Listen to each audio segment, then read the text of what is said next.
Okay guys, siapa yang dah update iOS 26, inilah setting yang korang patut tukar. Okay, first, kalau kita tengok screenshot sekarang kan, dia full. Kadang-kadang annoying kita nak screenshot banyak-banyak, kena tekan ni, tekan save. Kan susah. So, saya akan tunjuk korang pergi general, screen capture, tutup full screen preview. So, bila korang screenshot, dia jadi macam iOS yang lama dulu. Itu satu. Nombor dua, kalau korang nak screenshot korang lagi cantik, korang tukar kepada format HDR. Tapi kadang-kadang ada file dia besar. Tips nombor dua, kadang-kadang bila korang type kan, bila korang type, nampak? Korang perasan tak anything missing? Dia kita buat new notes dekat keyboard.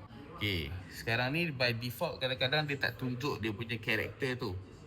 So, saya akan tunjuk macam mana korang nak tukar setting ni. Korang pergi setting, general, keyboard, korang on character preview. Character preview ni korang tengok balik bila kita type baru dia keluar karakter tu. Siapa-siapa yang iOS tu dia dah defaultkan tak ada character preview, korang boleh buat balik ada preview. Next, siapa-siapa yang suka bila alarm tu nak snooze, sekarang ada option baru.